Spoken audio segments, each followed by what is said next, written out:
ආයුබෝවන් සුබ දවසක් කියලා ප්‍රාර්ථනා කරනවා. ඉතින් ඔයාලා හැමදෙනාටම ඉතින් මේ මගේ පළවෙනි වීඩියෝ එකත් එක්ක තමයි ඔයගොල්ලෝ අද එකතු වෙන්නේ. මුලින්ම ඉතින් පළවෙනි වීඩියෝ එක විදිහට මට හිතුණා ඔයාලව එකතු කරගන්න. මේ මම පොඩ්ඩක් අද ගෙදර කට්ටියත් එක්ක එළියට ආවා. මේ තියෙන විශේෂ මම ඉතාලියේ. ඉතින් මේ ඉතාලියේ තියෙන මම ඉන්න නගරයේ තියෙන විශේෂ පල්ලියකට ඉතින් එක්කගෙන යන්න කියලා. මේ පල්ලියේ විශේෂත්වය තමයි මේ පල්ලිය නම තමයි සන් ලූකා කියන පල්ලිය. ඉතින් මේක බොලොඤ්ඤා නගරයට විශේෂයි. මොකද බොලොඤ්ඤා නගරේ ගොඩ දෙනෙක් ප්‍රධාන වශයෙන් බැතිමත්තු විදිහට එකතු වෙන තරක් තමයි මේ සන් ලූකා කියන පල්ලිය. ඉතින් අද අපි ඉතන බලන්න තමයි යන්නේ. ඉදිරියේදී තව විස්තර කතා කරමු. ඉතින් ඉස්සරහට යන්න.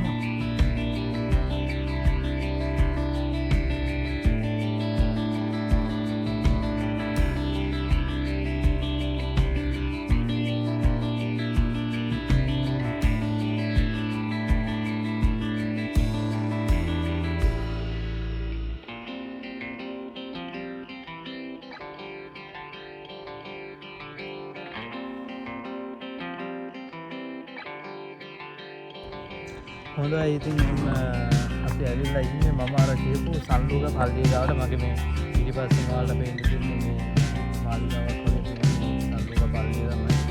ඉතින් මේක ගැන විස්තර කිව්වොත් මේ බොලොඤ්ඤා කියන නගරේ ඉතාලියේ මේ නගරේ විදේශිකයන්ගේ ආකර්ෂණය දිනාගත්ත විශේෂම තැනක් තමයි සන් ලූකා පල්ලිය. මොකද ගොඩක් දුරට විදේශිකයන් මේගොල්ලෝ සාමාන්‍ය බොලොඤ්ඤා නගරයේ තියෙනවා ඒක විදිහට මේගොල්ලන්ව නරඹු බලන්න එක්කන් යන තියෙන තැන්.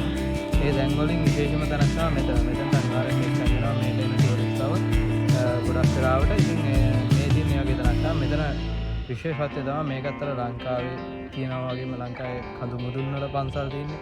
ඒ වගේ ස්ථානයක් තමයි මේකත් මේ පල්ලිය මේ ලස්සන කඳු මුදුනක තමයි පිහිටලා තියෙන්නේ. බොලොඤ්ඤා නගරයේ ආසන්නයේම තියෙන කඳු මුදුනක. එතකොට මෙතන ඉඳලා බොලොඤ්ඤා නගරය වගේම නගරයෙන් පිටත තියෙන ලස්සන පරිසරය මාරම විදිහට මෙතනට පේනවා. ඒක තමයි මේ පල්ලියේ ගොඩක්ම විශේෂත්වය. ඊට අමතරව මේ පල්ලියේ ඉඳලා ඕගොල්ලන්ට මම ඉදිරියේදී පෙන්නන්න කොරිඩෝවක් තියෙනවා. කොරිඩෝවක් හදලා තියෙනවා. ඒක පයින් යන කෙනෙකුට කියන නගරේ ඉඳලා පල්ලියට පයින් යන කෙනෙකුට දෙලින්ම ඒ කොරිඩෝව දිගේම පල්ලියට මේ පල්ලියට කඳුමුදුන කියන පල්ලියට එන්න පුළුවන් විදිහට තමයි මේ කොරිඩෝව හදලා දෙන්නේ. මේක ගොඩක් පරණ පල්ලියක්. ඉතින් ඒ කාලේ ඉඳලම මේ කොරිඩෝව නගරේ ඉඳලා තියෙනවා. ඒකත් විශේෂත්වයක්. මම ඉදිරියට වලට ඒ කොරිඩෝවක් පෙන්නනවා.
මම ඔයාලට තවත් විස්තර ටිකක් අරගෙන ආවා සල්ලුක පල්ලිය ගැන. මම ඔයාලට කලින් කිව්වා මේ මම ගෙදර කට්ටියත් එක්ක එළියට යන අතරතුරේදී තමයි මේ වීඩියෝ එක හදන්න ගත්තේ. මම විස්තර ටිකක් හොයලා බලනකොට මට හම්බුණා ඔයගොල්ලන්ට මම කලින් කිව්වා මේ සල්ලුක පල්ලියේ ඉඳලා බොලොඤ්ඤ නගරයට තියෙනවා කොරිඩෝ එකක් හදලා. මේ කොරිඩෝව 1674 සහ 1793 වගේ කාලය අතරතුර තමයි හැදුවයි කියලා සඳහන් වෙන්නේ. ඒ වගේම මේ කොරිඩෝව ඔයගොල්ලන්ට පේනවා ඇති ලොකු ජනෙල්. ඒ කියන්නේ ආරුක්කු තියෙනවා. මේ ආරුක්කු 666ක් තියෙනවලු. ඒ වගේම බොලොඤ්ඤ නගරේ ඉඳලා බොලොඤ්ඤ නගරේ කියන්නේ මේ කන්ද පහළ ඉඳලා මේ සල්ලුක පල්ලියට එන්න කේබල් කාර් එහෙමත් දාලා තිබිලා තියෙනවා 1930 ගණන් වල. ඒ වගේ විස්තර මට හොයාගන්න පුළුවන් වුණා. ඉතින් ඇත්තටම ලස්සන පල්ලියක්. ඕගොල්ලන්ටත් ආරාධනා කරනවා ඉතාලියේ හරි අවුල ඉන්නවා බලලා යන්න එන්නයි කියලා.